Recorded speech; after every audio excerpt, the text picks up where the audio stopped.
All right, well, here we go. I've got them done. I've got Sublingual NAD+. Go to gymvikingusa.com. Topical NAD+. I'm going to explain what each one of those are real quick. We're going to go over this, and then I'm going to get into some education that I have received and I have found greatly helpful, and a couple of theories that I have about how that can be applied in some other areas. First, let's start off with the Sublingual NAD+. Now,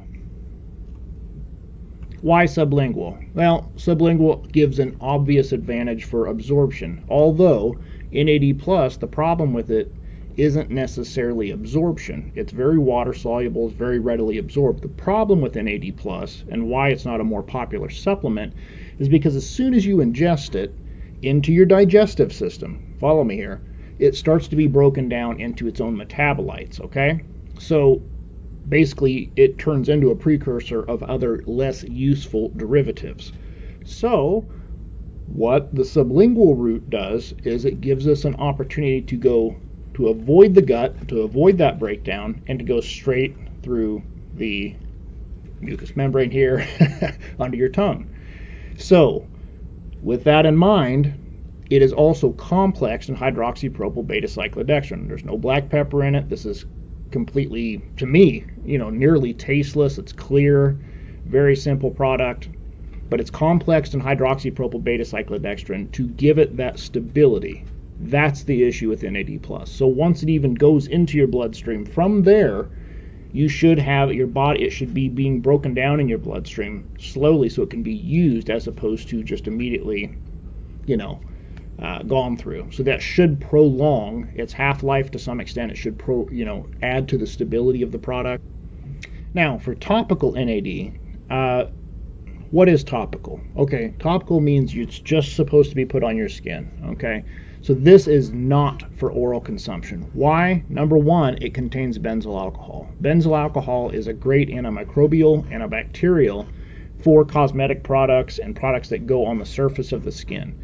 This keeps the surface of the skin bacteria-free, and it prevents more bacteria from forming and growing on that area where you've put that. Now, this is not intended for subcutaneous injection, okay? This has not been filtered. This is not appropriate for that because it has not been filtered. Is it sterile? Yes. But has it been filtered? Is it prepared for that? Is it in the appropriate container and stuff like that? Absolutely not. This is for topical use only, okay? This is to make your skin brighter, healthier looking, and to just give it a nice overall glow. It's 2% benzyl alcohol in a base of distilled water. So NAD+ is very water soluble, but theoretically the complex thing gives it the stability for a longer shelf life, a longer half-life, and better absorption. Again, so like I said, one more time, obviously don't take this under your tongue. That's the sublingual. This is the topical. That's part of the reason I'm having this discussion. I just want to prevent the confusion. I don't want you to be disappointed with what you receive. And again, the topical is topical only, surface of your skin, unbroken skin only. No, there's no way you'd ever want to take this through subcutaneous injection or by using DMSO or some other means. It's only meant for topical, okay? So let's take a look at my last video here and the comment from Yajit Melton. You never fail to amaze me with the insight and technical knowledge that you have. I really do appreciate it. And I hope you don't mind we're reading this. It is out in public, so I just figured it'd be all right. But I'm getting an education along with everybody else on this. So he says, I've been lurking on longevity subreddits for a while. There are many anecdotes where someone takes an NAD precursor NMN or NR and experiences anxiety, restlessness, insomnia, which is what I was going through about a week ago when I made that previous video. In my case, I just want to stop right here and say, in my case, I believe what he is bringing up here is 100% applicable. Also, I think I also was having the lowered serotonin, as I talked about in the video above, But this is the first line of defense. That problem that I had was a very specific problem to me, and not everybody's even going to have issues with needing a methyl donor, but a lot of people will. So, and it certainly doesn't hurt. As we'll see, it could be applicable in other areas as well. Okay, so he goes on to say, now, if you look at the metabolism of NAD plus derivatives and the precursors and they break down into niacinamide, and the enzyme NNMT plays a big part of metabolizing niacinamide.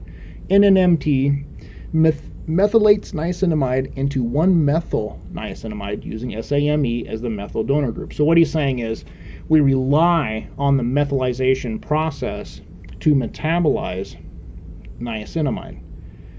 Oop, this darn mouse. Taking supplemental levels of niacinamide and derivatives, such as NAD, NMN, and so forth, can reduce the SAMe pool. This may cause undermethylation issues, especially if the person has SNPs in the genes that are involved in the methylation cycle. Supplying methyl donors that can be used directly in the methylation cycle can improve the rate that SAMe is recycled once it is used. TMG, trimethylglycine, is one such methyl donor that is used to recycle SAMe. It goes on to describe other donors and what they're paired with, and I think there's some very good suggestions there. CUMT is an enzyme that metabolizes norepinephrine. Now remember, norepinephrine is noradrenaline. It uses SAMe and magnesium as cofactors. Undermethylators can have impaired norepinephrine clearance. So if we're undermethylating, so we're taking things that lower methylation, we need methyl donors, but we're not getting them, we can have impaired noradrenaline clearance. I'm extremely sensitive to noradrenaline raises. Even back in the day, I didn't mind so much in my 20s, but as I got past 30, I couldn't really take Tren or Deca or anything like that. That's why I just stick to testosterone replacement today, and maybe at the most nibble 8-10 milligrams of Anavar pre-workout or something, but that's about as wild as I would think about getting these days. I don't like that feeling of noradrenaline raised. So he goes on to say, which can cause the symptoms associated with NMN and NR supplements, the anxiety, in other words. So, and it may depend on your genetics, as he describes. So this is a great post. I just want you guys to take a look at this. He says, if I were you, I would pair NAD plus with methylated B vitamins, methylcobalamin, and L5 and TMG. Oops, L5-MHTF. Now, what I did is I went ahead and combined it with TMG, and what I found was that even with just the 1-to-1 TMG, it made a huge difference on the short-term use. I had no anxiety last time I tried this, so I just did this last night. None of those issues were there. Now, is that a matter of my levels have gone down a little bit and my methylation has come back up since? Yes, probably to some extent, but I had no anxiety. So, good news. Okay, so we've paired. I thought that was the simplest route to go. If you want to add in some other methyl donors, look through Yajit's post here. It's fantastic, and it will explain some other options that a person in my similar situation may have. I went with trimethylglycine just for its ease of use and the fact that it has, trimethyl, so it has 3 methyl donors to give. So I thought, what a great pairing. So where I think this may come into play is, like I said, I used to have trouble with DECA or anything like that. If you're a person that has some issues with that and you're choosing to still use that, or you're prescribed that and you're having those anxiety issues and aggression issues and you'd like to lower that, there may be something to getting some methyl donors in and using some magnesium and things like that will actually help clear out norepinephrine, i.e. noradrenaline. And a lot of people that are very adrenaline driven, like myself, are extremely sensitive to that, and that's why magnesium is said to be such a relaxing thing for a lot of people. They take a magnesium supplement just to relax. Well, I think that's one of the reasons why. It's actually actively clearing out noradrenaline and allowing your sympathetic nervous system to calm down. That said, I think I'll end the video there, cobble it together, and these products will be up on the website are up underneath the video soon. As you can see here, we've got our little ecdies under here. If you need to get to it, just go to the Jim Viking USA page. You can click on one of those if you like. And they're right here, right on the main page. Sublingual, topical. The T2, you may notice, is missing from underneath my videos. I'm not pushing the T2 anymore at this point. The results for me are a little bit too inconclusive. They're a little bit too vague. And even though it's like way more powerful than anything else on the market, I need to see conclusive results for me to push something. I do get some requests for it. I'm going to keep it in stock. I'll keep it on hand. We'll make you a batch if we need to. But, you know, it's not something that I'm pushing real hard on because, you know, I'm seeing a lot of the things I wanted to see with T2, I'm seeing with NAD. So, it is what it is.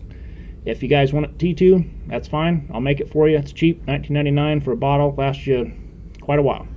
But if I were you, I would lean towards the NAD by a long shot. So that's why it's missing off the main page there, and you can still get it.